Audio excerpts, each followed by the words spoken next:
Hi hello ನಮಸ್ಕಾರ ಸ್ನೇಹಿತರೆ. ಲಕ್ಷ್ಮೀ ವೈಷ್ಣು ಬದುಕಲ್ಲಿ ಕೋಲಾಹಲ ಸೃಷ್ಟಿ ಮಾಡಿದಂತಹ ಕಾವೇರಿ ಬಂಡವಾಳ ಇಂದು ವೈಷ್ಣು ಮುಂದೆ ಬೈಲ ಹಾಗೆ ಬಿಡ್ತಾ. ಕಾವೇರಿ ಎಂತುಡು ಅನ್ನೋ ಸತ್ಯ ವೈಷ್ಣುವಿಗೆ ಗೊತ್ತಾಯ್ತಾ. ಇದರ ನಡುವೆ ಲಕ್ಷ್ಮಿ ಮುಖಕ್ಕೆ ಬೂದಿ ಹಾಕಿ ಕಿಡ್ನಾಪ್ ಮಾಡಿದ್ದಾರು. ಲಕ್ಷ್ಮಿ ಕಿಡ್ನಾಪ್ ಆಗಿದ್ದಾಳೆ. ಆ ಒಂದು ಕಿಡ್ನಾಪ್ಗೆ ಕಾರಣ ಯಾರು ಎಂದು ಎಲ್ಲವನ್ನ ಕೂಡ ತಿಳ್ಕೋಬೇಕು ಅಂದರೆ ಈಗಲೇ ನಮ್ಮ ಈ ಚಾನಲ್ನ ಸಬ್ಸ್ಕ್ರೈಬ್ ಮಾಡಿ, ಹಾಗೆ ಒಂದು ವಿಡಿಯೋವನ್ನು ಪೂರ್ತಿಯಾಗಿ ನೋಡೋದನ್ನು ಯಾವುದೇ ಕಾರಣಕ್ಕೂ ಮರಿಬೇಡಿ.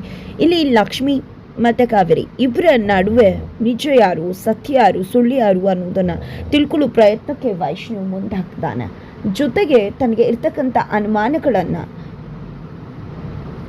ಉತ್ತರವನ್ನು ಕಂಡುಕೊಳ್ಳೋಕೆ ತನ್ನಿಂದ ಏನು ಸಾಧ್ಯ ಆಗುತ್ತೋ ಎಲ್ಲವನ್ನ ಕೂಡ ವೈಷ್ಣು ಮಾಡ್ತಾನೆ.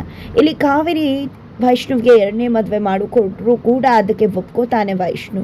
ಆದರೆ ಅಲ್ಲಿ ಕಾವೇರಿಗೆ ಚೊಳ್ಳೆ ಹಣ್ಣನ್ನು ತಿನ್ನಿಸ್ತಿದ್ದಾನೆ ಅನ್ನೋದು ಕಾವೇರಿಗೆ ಗೊತ್ತಿಲ್ಲ. ಯಾಕಂದರೆ 2ನೇ ಮದುವೆ ಮಾಡೋಕ್ಕೆ ಮುಂದಾದಂಥ ಕಾವೇರಿ ಒಂದು ಹುಡುಗಿಯನ್ನು ಹುಡುಕ್ತಾರೆ. ಆ ಹುಡುಗಿಯನ್ನು ಬ್ರೋಕರ್ ಮುಖಾಂತರ ಹುಡುಕಿ ಆ ಹುಡುಗಿಗೆ ಹೇಗಿರಬೇಕು ಎಲ್ಲವನ್ನ ಕೂಡ ತಿಳಿಸ್ತಾರೆ. ಬಟ್ ಆ ಹುಡುಗಿ ಸೆಲೆಕ್ಟ್ ಮಾಡಿದ್ದು ಕಾವೇರಿ ಅಲ್ಲ, ವೈಷ್ಣು ಬೆಸ್ಟಿನೇ ಆಕೆ. ವೈಷ್ಣುವೇ ಆ ಫೋಟೋ ಕಾವೇರಿಗೆ ತಲುಪಿ ಆ ಹುಡುಗಿನ ಸೆಲೆಕ್ಟ್ ಮಾಡುವ ಹಾಗೆ ಮಾಡಿದ್ದು. ಬಟ್ ವೈಷ್ಣವಿ ಈ ರೀತಿ ಎಲ್ಲ ಮಾಡಿದಾನೆ ಅಂತಕ್ಕಂಥದ್ದು ಕಾವೇರಿಗೆ ನಿಜವಾಗ್ಲೂ ಗೊತ್ತಿಲ್ಲ. ಆದರೆ ಈ ಒಂದು ವಿಷಯ ವೈಷ್ಣು ಮತ್ತು ಆ ಹುಡುಗಿಗೆ ಬಿಟ್ಟರು ಬೇರೆ ಯಾರಿಗೂ ಕೂಡ ಗೊತ್ತಿಲ್ಲ. ಇಲ್ಲಿ ಆ ಹುಡುಗಿ ಸಾಗರಿ ಕೂಡ ವೈಷ್ಣವ್ಗೆ ಹೆಲ್ಪ್ ಮಾಡ್ತಿದ್ದಾಳೆ. ಅದೇ ಕಾರಣಕ್ಕೆ ಇಲ್ಲಿ ವೈಷ್ಣವನ ಮದುವೆ ಆಗ್ತೀನಿ ಅಂತ 2ನೇ ಮದುವೆಗೆ ಒಪ್ಪಿ ವೈಷ್ಣವ್ ಲೈಫ್ಗೆ ಎಂಟ್ರಿ ಕೊಟ್ಟಿದ್ದಾರೆ. ಇದರಿಂದ ನಿಜವಾಗ್ಲೂ ಕೂಡ ಲಕ್ಷ್ಮಿಗೆ ಬೇಜಾರ ಆಗುತ್ತೆ, ದುಃಖ ಆಗುತ್ತೆ. ವೈಷ್ಣವರು ಇಷ್ಟು ಬದಲಾಗ್ಬಿಟ್ರ, ಆ ಒಂದು ವಿಷಯಕ್ಕೆ ಇಷ್ಟು ಕೋಪ ಮಾಡಿಕೊಂಡು ನನ್ನನ್ನೇ ದೂರ ಮಾಡುವಷ್ಟು. ಹಾಗಿದ್ರೆ ಅವ್ರ ಮನಸ್ಸಲ್ಲಿ ಪ್ರೀತಿ ಇದೆ ಅಂತ ಅಂದ್ಕೊಂಡಿದ್ದು ನಾನು ಸುಳ್ಳ ಅಂತ ಅನಿಸೋಕೆ ಶುರುವಾಗಿದೆ. ನೊಂದ್ಕೂತಿದ್ದಾಳೆ, ಕಣ್ಣೀರು ಹಾಕ್ತಿದ್ದಾಳೆ. ಅಲ್ಲಿ ಲಚ್ಚಿ ಅಳ್ಬೇಡ ಅಂತ ಹೇಳಿ ಗೊಂಬೆ ಆಗಿರ್ತಕ್ಕಂಥ ಕೀರ್ತಿ ಲಕ್ಷ್ಮಿಗೆ ಸಮಾಧಾನ ಮಾಡ್ತಾ ಇದ್ರೆ, ಆ ಕಡೆ ಸುಪ್ರೀತಾ ಕಾವೇರಿ ಒಂದು ಅಹಂಕಾರ ಜಾಸ್ತಿ ಆಗಿದೆ. ಕಾವೇರಿ ವರ್ತನೆ ನಿಜವಾಗ್ಲೂ ಎಲ್ಲೇ ಮೇಲಿದೆ. ಆಕೆಗೆ ಲಕಮ್ ಹಾಕಲೇಬೇಕಾಗಿದೆ. ಬಟ್ ಅದೆಲ್ಲ ಕೂಡ ಸಾಧ್ಯ ಆಗಬೇಕು ಅಂದರೆ ಅದು ಕೀರ್ತಿಯಿಂದ ಮಾತ್ರ ಸಾಧ್ಯ ಅಂತ ಕಾರುಣ್ಯ ಮತ್ತು ಸುಪ್ರೀತಾ ಮಾತನಾಡ್ಕೊತಿದ್ದಾರೆ. ಈ ಕಡೆ ಸುಪ್ರೀತಾ ಅವರಂತೂ ಕೀರ್ತಿಗೆ ನೆನಪಾದರೆ ಖಂಡಿತ ಎಲ್ಲ ಕೂಡ ಸರಿ ಹೋಗುತ್ತೆ. ಕೀರ್ತಿಗೆ ಆ ನೆನಪು ಮರೆತು ಹೋಗಿರೋದ್ರಿಂದ ಇಷ್ಟೆಲ್ಲ ಆಗ್ತಿರೋದು. ಕಾವೇರಿ ವಿರುದ್ಧವಾಗಿ ಆಕೆ ಸಾಕ್ಷಿ ಹೇಳಿದರೆ ಖಂಡಿತ ಎಲ್ಲ ಸರಿ ಹೋಗ್ಬಿಡುತ್ತೆ. ವೈಷ್ಣವಿಗೆ ಅವರಮ್ಮ ಏನು ಅನ್ನೋದು ಗೊತ್ತಾಗ್ಬಿಡುತ್ತೆ. ಆದರೆ ಇಲ್ಲಿ ಕೀರ್ತಿಗೆ ನೆನಪೇ ಇಲ್ವಲ್ಲ ಅಂತ ಮಾತನಾಡ್ಕೊತಿದ್ದಾರೆ. ಈ ಒಂದು ವಿಷಯವನ್ನು ಕೀರ್ತಿ ಕೇಳಿಸ್ಕೊತಾಳೆ ಕೂಡ. ಅದರ ನಡುವೆ ಲಕ್ಷ್ಮಿ ತುಂಬ ನೊಂದ್ಕೊಂಡಿದ್ದಾಳೆ. ಇಲ್ಲ, ವೈಷ್ಣು ಮತ್ತು ಲಕ್ಷ್ಮಿ ಮಾತಾಡಬೇಕು, ಲಚ್ಚಿ ಖುಷಿಯಾಗಿರಬೇಕು ಅಂತ ಕೀರ್ತಿ ಬಯಸ್ತಿದ್ದಾಳೆ. ಇಲ್ಲಿ ಲಕ್ಷ್ಮಿ ಕಾರುಣ್ಯ ಅವ್ರ ಜೊತೆ ಮಲಗಿರ್ಬೇಕಿದ್ರೆ ಕೀರ್ತಿ ಅಲ್ಲಿಗೆ ಬರ್ತಾಳೆ. ಕೀರ್ತಿ ಬಂದಿದ್ದೆ ಲಚ್ಚಿ ಚೆನ್ನಾಗಿರಬೇಕು, ಲಚ್ಚಿ ಅದಕ್ಕೋಸ್ಕರ ನಾನು ಏನು ಬೇಕಿದ್ರು ಮಾಡ್ತೀನಿ ಅಂತ ಹೇಳಿ ಅಲ್ಲಿ ಮೊಬೈಲ್ ಫೋನನ್ನು ಎತ್ಕೊತಿದ್ದಾಳೆ ಲಕ್ಷ್ಮಿ ಅದನ್ನು. ಈ ಕಡೆ ಲಕ್ಷ್ಮಿಗೆ ಎಚ್ಚರ ಆಗಿಬಿಡತ್ತೆ. ಕೀರ್ತಿನ ಏನು ಮಾಡ್ತಿದ್ರ ಗೊಂಬೆ, ಯಾಕೆ ನನ್ನ ಫೋನ್ ಎತ್ಕೊಂಡಿದ್ಯಾ ಅಂದಾಗ ಹೆದ್ರಕೋಕೆ ಶುರು ಆಗ್ತಾಳೆ ಕೀರ್ತಿ. ಅದು ಲಚ್ಚಿ, ನೀನು ಮತ್ತು ವೈಶ್ ಇಬ್ಬರು ಕೂಡ ಚೆನ್ನಾಗಿದ್ರೆ ನೀನು ಖುಷಿಯಾಗಿರ್ತೀಯ ಅಂತ ಗೊತ್ತು. ನನಗೆ ನಿನ್ನ ಹ್ಯಾಪಿನೆಸ್ ತುಂಬಾ ಕೂಡ ಮುಖ್ಯ ಆಗುತ್ತೆ. ಅದಕ್ಕೆ ನಾನು ವೈಷ್ಣವ್ ಜೊತೆ ಮಾತಾಡಿ ನೀನು ಒಳ್ಳೆವಳು ಅಂತ ಹೇಳಿದ್ರೆ ನೀವಿಬ್ಬರು ಚೆನ್ನಾಗಿರ್ತೀರಾ ಅಂತ ಫೋನ್ನ ತೊಗೊಂಡೆ. ನಿನ್ಗೆ ಎಷ್ಟು ಒಳ್ಳೆವಳು ಗೊತ್ತಾ ಲಚ್ಚಿ, ಆದರೆ ನೀನು ಒಳ್ಳೆವಳು ಅನ್ನೋದು ವೈಷ್ಣವ್ಗೆ ಗೊತ್ತಿಲ್ಲ ಅನಿಸುತ್ತೆ. ಅದಕ್ಕೋಸ್ಕರ ನಿನ್ನ ಜೊತೆ ಅವನು ಇಲ್ಲ, ಖಂಡಿತವಾಗ್ಲೂ ನೀನು ಒಳ್ಳೆವಳು ಅಂತ ಗೊತ್ತಾದರೆ ನೀವಿಬ್ಬರು ಜೊತೆಯಲ್ಲಿರ್ತೀರಾ, ನೀವಿಬ್ಬರು ಖುಷಿಯಾಗಿರ್ತೀರಾ, ನನಗೆ ನಿನ್ನ ಖುಷಿ ಬೇಕು ಅಂತ ಹೇಳ್ತಿದ್ದಾರೆ. ನಿಜವಾಗ್ಲೂ ಇಲ್ಲಿ ಲಕ್ಷ್ಮಿಗೆ ಸ್ವಲ್ಪ ಎಮೋಷ್ನಲ್ಲ ಆಗತ್ತೆ. ಅದರ ನಡುವೆ ಇಲ್ಲಿ ಕೀರ್ತಿ ನನಗೇನೋ ಕಾವೇರಿ ಆಂಟಿ ಬಗ್ಗೆ ಮರ್ತು ಹೋಗಿದೆಯಂತೆ, ಅದು ನನಗೆ ನೆನಪಾದರೆ ಖಂಡಿತ ನಿನ್ನ ಜೀವನ ಚೆನ್ನಾಗಾಗತ್ತೆ. ಸುಪ್ರೀತಾ ಆಂಟಿ ಮತ್ತು ಅಮ್ಮ ಮಾತಾಡ್ಕೊತಿದ್ರು, ನಾನು ಕೇಳಿಸ್ಕೊಂಡೆ ಲಚ್ಚಿ. ನಾನು ಅದನ್ನು ನೆನಪು ಮಾಡ್ಕೊಳ್ಳೋಕ್ಕೆ ಟ್ರೈ ಮಾಡ್ತೀನಿ ಗೊತ್ತಾ ಅಂತ ಹೇಳಿ ನೆನಪು ಮಾಡ್ಕೊಳ್ಳೋಕ್ಕೆ ಟ್ರೈ ಮಾಡ್ತಿದ್ದಾರೆ. ತಲೆನೂ ಶುರು ಆಗ್ತದೆ. ಬೇಡ ಕೊಂಬೆ, ದಯವಿಟ್ಟು ಬೇಡ. ನೀನು ನೆನಪು ಮಾಡ್ಕೊಳ್ಳೋಕ್ಕೆ ಟ್ರೈ ಮಾಡಿದ್ರೆ ನಿನಗೆ ನಿಜವಾಗ್ಲೂ ತಲೆನೋವು ಬರುತ್ತೆ. ನಿನಗೆ ಕಷ್ಟ ಕೊಟ್ಟು ನಾನು ಖುಷಿಯಾಗಿರಬೇಕು ಅನ್ನೋದೇನಿಲ್ಲ. ನಾನು ಚೆನ್ನಾಗೇ ಇದ್ದೀನಿ, ನೀನು ನೆನಪು ಮಾಡ್ಕೊಳ್ಳೋಕ್ಕೆ ಕಷ್ಟಪಡಬೇಕಾಗಿಲ್ಲ. ನನಗೆ ನಿನ್ನ ಖುಷಿ ಸಂತೋಷ ಮುಖ್ಯ ಅಂತ ಹೇಳಿ ಇಲ್ಲಿ ಕೀರ್ತಿನ ಒಪ್ಕೋತಾರೆ. ತದನಂತರ ನೀನು ಖುಷಿಯಾಗಿದೆಯಾ ಅಲ್ವಾ ಅಂತ ಲಚ್ಚಿನ ಗೊಂಬೆ ಕೇಳಿದಾಗ ಖಂಡಿತ ಅಂದಾಗ ಮತ್ತೆ ಊಟ ಮಾಡು ಬಾ ಲಚ್ಚಿ ಅಂದಾಗ ಇಲ್ಲ ನನಗೆ ಹಾಲು ಸಾಕು ಅಂದಾಗ ಹೌದಾ ಹಾಗಿದ್ರೆ ಹಾಲನ್ನೇ ತೊಗೊಂಡು ಬರ್ತೀನಿ ಆಯಿತಾ ಅಂತ ಕೀರ್ತಿ ಹೊರಡ್ತಾರೆ. ಈ ಕಡೆ ಲಕ್ಷ್ಮಿ ನೋಡು ಬೊಂಬೆ, ನೀನು ಖುಷಿಯಾಗಿರಬೇಕು. ನಿನಗೆ ಕಷ್ಟ ಕೊಟ್ಟು ನನ್ನ ಜೀವನ ಸರಿ ಮಾಡ್ಕೊಳ್ಳೋ ಅವಶ್ಯಕತೆ ನನಗಿಲ್ಲ. ನಿನಗೆ ತೊಂದರೆ ಕೊಡೋಕ್ಕೆ ನಾನು ಇಷ್ಟಪಡುವುದಿಲ್ಲ. ಆದರೂ ವೈಷ್ಣವ್ ಅವರು ಮನಸ್ಸಿಂದನೇ ನನ್ನನ್ನು ದೂರ ಮಾಡ್ಕೊಂಡ್ಬಿಟ್ರ. ನಿಜವಾಗ್ಲೂ ಕೂಡ ಅವರಮ್ಮ ಹೇಳಿದಾಗೆ 2ನೇ ಮದುವೆ ಆಗ್ತಿದ್ದಾರ ಅಂತ ಲಕ್ಷ್ಮಿ ಅನ್ಕೋತಿದ್ದಾರೆ. ಅದ್ರ ನಡುವೆ ಇಲ್ಲಿ ಕಾವೇರಿಗೆ ಕೆಡ್ಡ ತೋಡಿದ್ದಾರೆ ಜೊತೆಯಲ್ಲಿರ್ತಕ್ಕಂಥ ಸುಬ್ಬಿ.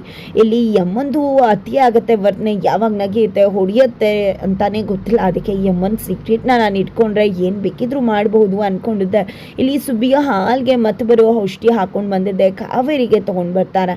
ಮೇಡಮ್ ತಗೊಳ್ಳಿ ಇದನ್ನು ಅಂದಾಗ, ಯಾಕೆ ನಂಗೆ ನಿದ್ರೆನೇ ಬರ್ತಾ ಇಲ್ಲ, ಇದನ್ನು ಯಾಕೆ ತೊಗೊಂಡು ಬಂದೆ ಅಂತ ಕಾವೇರಿ ಕೇಳ್ತಿದ್ರೆ, ಅದೇ ಮೇಡಮ್ ನಿಮ್ಮ ನಿದ್ರೆ ಬರ್ತಿಲ್ಲ ಅಲ್ವಾ, ಕೇಸರಿನ ಚೆನ್ನಾಗಿ ಹಾಕೊಂಡು ತೊಗೊಂಡು ಬಂದಿದ್ದೇನೆ, ಇದನ್ನು ಕುಡಿದ್ರೆ ಖಂಡಿತ ನಿಮಗೆ ಎಂಥ ನಿದ್ರೆ ಬರುತ್ತೆ ಗೊತ್ತಾ ಅಂತ ಹೇಳ್ತಾರೆ. ಹೌದಾ, ಹಾಗಿದ್ರೆ ಕೊಡು, ನನಗೋಸ್ಕರ ಇಷ್ಟೆಲ್ಲ ಕಾಳಜಿ ಮಾಡಿ ಇಷ್ಟು ಅಚ್ಚುಕಟ್ಟಾಗಿ ಹಾಲು ಮಾಡ್ಕೊಂಡು ಬಂದಿದ್ಯಾ ಅಂದರೆ ಕೊಡದೆ ಬಿಡ್ತೀನಿ ಅಂತ ಹೇಳಿ ಇಲ್ಲಿ ಕಾವೇರಿಯವರು ಹಾಲನ್ನು ಕುಡಿದು ಬಿಡ್ತಾರೆ. ಈ ಕಡೆ ಸುಬ್ಬಿ ಅಂತೂ 2ನೇ ದಿನ ಫೋನ್ ತೊಗೊಂಡಿರೋದಕ್ಕೂ 2 ದಿನದಲ್ಲಿ ಸಾರ್ಥಕ ಆಯ್ತಪ್ಪ, ಈಗೆಲ್ಲನೂ ಕೂಡ ರೆಕಾರ್ಡ್ ಮಾಡ್ಕೋಬೇಕು ಅಂತ ಅನ್ಕೋತಾರೆ. ಮೇಡಮ್ ನಿಮ್ಮ ಹತ್ರ ಒಂದು ವಿಷಯ ಕೇಳಬೇಕಿತ್ತು ಅಂತ ಹೇಳಿ ಸುಬ್ಬಿ ಹೇಳಿದಾಗ, ಹೇಳು ಏನು ವಿಷಯ ಚುಂಗಾರಿ, ಎಲ್ಲ ಪ್ರಶ್ನೆಗೂ ಕೂಡ ಉತ್ತರ ಕೊಡ್ತೀನಿ ಅಂತ ಹೇಳ್ತಾರೆ. ಕಾವೇರಿಯವರು ಆಲ್ರೆಡಿ ಮತ್ತಲ್ಲಿದ್ದಾರೆ. ಅದೇ ಮೇಡಮ್ ನೀವು ಎಂಥ ಕಿಲಾಡಿ ಮೇಡಮ್, ಆ ಕಡೆ ಕೀರ್ತಿ ಈ ಕಡೆ ಲಕ್ಷ್ಮಿ ಎಲ್ಲರಿಗೂ ಒಂದು ಗತಿ ಕಾಣಿಸಿದ್ರೆ ಅದೇನು ಅಂತ ಸ್ಟೋರಿ ಕೇಳಬೇಕಿತ್ತು ಮೇಡಮ್ ಅಂದಾಗ, ಅಷ್ಟೇನಾ, ನನಗೆ ಕೀರ್ತಿ ಕಂಡ್ರೆ ಆಗ್ತಿರ್ಲಿಲ್ಲ, ಆದರೆ ಕೀರ್ತಿನ ಬಳಸ್ಕೊಂಡೆ, ಯಾಕಂದರೆ ಲಕ್ಷ್ಮಿನ ಮತ್ತು ವೈಷ್ಣವ್ದು ದೂರನ ಮಾಡೋದಕ್ಕೆ, ಹಾಗೆ ಲಕ್ಷ್ಮಿನ ಬಳಸ್ಕೊಂಡೆ ಕೀರ್ತಿ ಮತ್ತು ವೈಷ್ಣ ದೂರ ಮಾಡೋದಕ್ಕೆ. ಆದರೆ ಕೀರ್ತಿ ಒಮ್ಮೆ ಸಿಡಿದೆದ್ಲು, ಬೆಟ್ಟು ಕೂಡ ಕರೆದ್ಲು, ಆ ಬೆಟ್ಟದ ಮೇಲಿಂದ ಅವಳನ್ನು ಕೆಳಗಡೆ ದಬ್ಬಬಿಟ್ಟೆ. ಇದರ ನಡುವೆ ಈ ಲಕ್ಷ್ಮಿ ಕಾಟ ಜಾಸ್ತಿ ಆಯಿತು. ಅದಕ್ಕೆ ಅವಳನ್ನು ದೂರ ಮಾಡೋದಕ್ಕೆ ರಿಚುವಲ್ ಸೆಂಟರ್ಸ್ಗೆ ಸೇರಿಸಿ ಅಲ್ಲೂ ಕೂಡ ಅವಳನ್ನ ಅಟ್ಯಾಕ್ ಮಾಡಿಸ್ದೆ. ಆದರೆ ಇಬ್ಬರು ಅದೃಷ್ಟು ಚೆನ್ನಾಗಿತ್ತು, ಇಬ್ಬರು ಬದುಕು ಬಂದರು. ಆದರೆ ಖಂಡಿತ ನನ್ನ ಆಟ ನಾನು ನಿಲ್ಲಿಸಲಿಲ್ಲ ಅಂತ ಹೇಳಿ ಎಲ್ಲವನ್ನ ಕೂಡ ಹೇಳಿಬಿಡ್ತಾರೆ. ಇಲ್ಲಿ ಸುಬ್ಬಿ ಎಲ್ಲವನ್ನ ಕೂಡ ರೆಕಾರ್ಡ್ ಮಾಡ್ಕೋತಿದ್ರೆ ಅತ್ತ ಕಡೆ ಯಾರು ನೇರವಾಗಿ ಕಾವೇರಿ ಹೇಳುವ ಎಲ್ಲ ಮಾತನ್ನು ಕೂಡ ಕೇಳಿಸ್ಕೊಂಡ್ಬಿಡ್ತಾರೆ. ನಮಗೆ ಶ್ಯಾಡೋನಲ್ಲಿ ತೋರಿಸ್ತಾರೆ, ನಿಜವಾಗ್ಲೂ ಅದು ಬೇರೆ ಯಾರು ಅಲ್ಲ ವೈಷ್ಣವ್ ಅನ್ನೋದು ಕ್ಲಿಯರ್ ಆಗಿ ಗೊತ್ತಾಗ್ಬಿಡತ್ತೆ. ಈ ಕಡೆ ಸುಬ್ಬಿ ಅಂತೂ ಒಂದು ಒಳ್ಳೆ ಆಧಾರ ನಂಗೆ ಸಿಕ್ಕಿದೆ ಅಂತ ಹೇಳಿ ಫುಲ್ ಖುಷಿ ಆಗ್ಬಿಟ್ಟಿದ್ದಾರೆ. ಈ ಕಡೆ ಬೆಳಗ್ಗೆ ಆಗ್ತಿದ್ದಾಗೆ ಆ ಕಡೆ ವೈಷ್ಣವ ಒಂದು ಟ್ಯಾಬ್ ನೋಟಲ್ಲಿ ಒಂದಷ್ಟು ಡ್ರೆಸ್ಸಸ್ನ ನೋಡ್ತಿರ್ತಾರೆ. ಕಾವೇರಿ ಬಂದು ಏನು ಅಂದಾಗ ಎಂಗೇಜ್ಮೆಂಟ್ಗೆ ಡ್ರೆಸ್ ಸೆಲೆಕ್ಟ್ ಮಾಡ್ತದೆ, ನಮ್ಮ ಯಾವುದು ಕೂಡ ಗೊತ್ತಾಗ್ತಾನೆ ಇಲ್ಲ, ನೀನೇ ಸೆಲೆಕ್ಟ್ ಮಾಡ್ತೀಯಾ ಅಂತ ಹೇಳ್ತಾರೆ. ನೋಡಿದ್ರೆ ಎಲ್ಲ ಕೂಡ ಚೆನ್ನಾಗಿದೆಯಲ್ಲ ಪುಟ್ಟ, ನೀನೇ ಸೆಲೆಕ್ಟ್ ಮಾಡ್ಬೋದಿತ್ತಲ್ಲ ಅಂದಾಗ, ಚಿಕ್ಕದ್ರಿಂದ ನನ್ನ ಲೈಫ್ನೇ ಸೆಲೆಕ್ಟ್ ಮಾಡಿರೋದು ನೀನಲ್ವಮ್ಮ, ಪ್ರತಿಯೊಂದು ನೀನೇ ತಾನೇ ಸೆಲೆಕ್ಟ್ ಮಾಡ್ತಿದ್ದು, ಇದನ್ನು ನೀನೇ ಸೆಲೆಕ್ಟ್ ಮಾಡು ಅಂತ ತುಂಬ ಸರ್ಕಾಸ್ಟಿಕ್ ಆಗಿ ಮಾತನಾಡ್ತಾರೆ. ಇದರಿಂದ ಕಾವೇರಿಗೆ ಅನ್ಸೋದು, ಏನಿದು ಪುಟ್ಟಂಗೆ ಯಾಕೆ ನಾನು ಕಂಟ್ರೋಲ್ ಮಾಡ್ತಿದ್ದೀನಿ ಅಂತ ಅನ್ನಿಸ್ಬಿಡ್ತಿದ್ಯಾ, ಈ ರೀತಿ ಮಾತಾಡ್ತಿದ್ದಾನೆ ಅಂತ ಅಂದ್ಕೊಂಡೆ, ನೋಡಿ ಇದು ಚೆನ್ನಾಗಿದೆ ತಗೋಪುಟ್ಟ ಅಂದಾಗ, ನೋಡಿದ್ಯಾ ಅಮ್ಮ ನನಗೆ ಎಷ್ಟೆಲ್ಲ ಕನ್ಫ್ಯೂಷನ್ ಆಗಿದೆ, ನೀನು 1ನೇ ನಿಮಿಷದಲ್ಲಿ ಎಷ್ಟು ಚೆನ್ನಾಗಿ ಸೆಲೆಕ್ಟ್ ಮಾಡಿಕೊಟ್ಟೆ ಅಂತ ಹೇಳಿ ತಗೋತಾರೆ. ಇಲ್ಲ ಪುಟ್ಟಂಗೆ ನನ್ನ ಮೇಲೆ ಯಾವುದೇ ಅನುಮಾನ ಬಂದಿಲ್ಲ, ಯಾವತ್ತಿದ್ರೂ ಪುಟ್ಟ ನನ್ನ ಕೈ ತಪ್ಪಿ ಹೋಗೋದಿಲ್ಲ ಅಂತ ಅಂದ್ಕೊಂಡೆ ಕಾವೇರಿಯವರು ಹೋಗ್ತಾರೆ. ತದನಂತರ ಅತ್ತ ಕಡೆ ಲಕ್ಷ್ಮಿ ಗಿಡಗಳಿಗೆಲ್ಲ ನೀರು ಹಾಕ್ತಿರ್ತಾರೆ. ಆ ಟೈಮಲ್ಲಿ ಒಂದು ಅಜ್ಜಿ ಬಂದು ಅಡ್ರೆಸ್ ಎಲ್ಲಿ ಬರುತ್ತೆ ಅಂತ ಕೇಳ್ತಾರೆ. ಅಡ್ರೆಸ್ ಇದೆ 3ನೇ ರಸ್ತೆಯಲ್ಲಿ, ಆ ಕಡೆ ಬರುತ್ತೆ ಅಂತ ಹೇಳ್ತಿದ್ದಾಗೆ, ನೀನು ನನಗೆ ಅಡ್ರೆಸ್ ಹೇಳಿದೆ ಅಲ್ವಮ್ಮ, ಅದಕ್ಕೆ ನಾನು ನಿನಗೇನೋ ಕೊಡ್ತೀನಿ ಅಂತ ಹೇಳಿ ಕೈಯಲ್ಲಿ ಬೂದಿ ತಗೊಂಡಿದ್ದೆ ಲಕ್ಷ್ಮಿ ಮುಖಕ್ಕೆ ಬಿಡ್ತಾರೆ. ತಕ್ಷಣಕ್ಕೆ ಇಲ್ಲಿ ಲಕ್ಷ್ಮಿಗೆ ಪ್ರಜ್ಞೆ ತಪ್ಪು ಹೋಗುತ್ತೆ. ಆ ಕಡೆ ನೋಡಿದ್ರೆ ಲಕ್ಷ್ಮಿನ ಯಾರೋ ಕಿಡ್ನಾಪ್ ಮಾಡಿದ್ದಾರೆ. ಕಿಡ್ನಾಪ್ ಮಾಡಿದ್ದು ಬೇರೆ ಯಾರೂ ಅಲ್ಲ, ಖಂಡಿತವಾಗ್ಲೂ ಅದು ನಿತಿನ ಆಗಿರ್ತಕ್ಕಂಥ ಚಾನ್ಸಸ್ಸೇ ಜಾಸ್ತಿ ಇದೆ ಅಂತಲೇ ಹೇಳ್ಬೋದು.